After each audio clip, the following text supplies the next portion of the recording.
dalam renungan pagi Word of Wisdom. Saya rindu setiap kita punya kepastian hidup, punya jaminan keselamatan, dan kita tidak pernah lelah mencari Tuhan. Pagi ini berjumpa kembali bersama dengan saya dalam renungan pagi Word of Wisdom. Banyak orang datang dan bertanya kepada saya, "Pak, bagaimana menghadapi situasi bahkan kematian yang menakutkan?"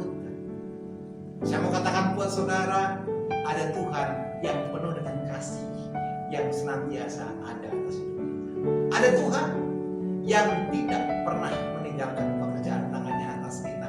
Bahkan kita mati sekalipun, Tuhan berkata, "Berbahagia kamu." Ada jaminan, ada kepastian, bahkan ada kekekalan yang Tuhan berikan atas kita. Pagi ini saya ajak saudara membaca kitab Wahyu pasal yang ke-14 ayat yang ke-13a saja. Biar kita tidak mengalami ketakutan, biar kita tidak mempertanyakan bayang-bayang kemana setelah kematian. Karena banyak orang mengalami ketakutan, banyak orang mengalami kebimbangan, banyak orang mengalami satu keraguan yang luar biasa. Tapi ayat ini memberikan jawaban buat kita. Wahyu pasal 14 ayat 13a berkata demikian. Dan aku mendengar suara dari sorga berkata, "Tuliskanlah, berbahagialah orang-orang yang mati di dalam Tuhan sejak sekarang ini." Alkitab ingatkan kita, berbahagialah orang yang mati di dalam Tuhan. Pertanyaannya adalah, kita mati di dalam Tuhan atau mati di luar Tuhan? Kalau mati dalam Tuhan, Alkitab berkata apa? Bahagia.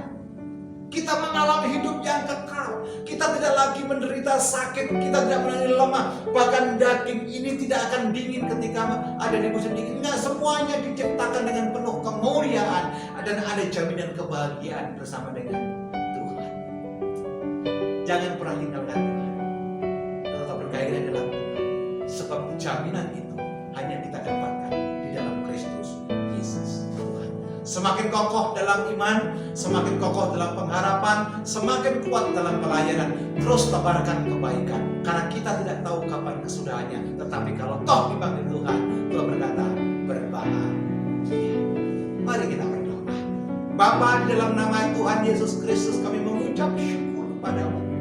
Terima kasih buat firman-Mu yang menguatkan. Terima kasih buat firman-Mu yang meneguhkan. Terima kasih buat jaminan keselamatan yang Kau berikan atas kami ketika kami tetap hidup dan taat kepada Tuhan.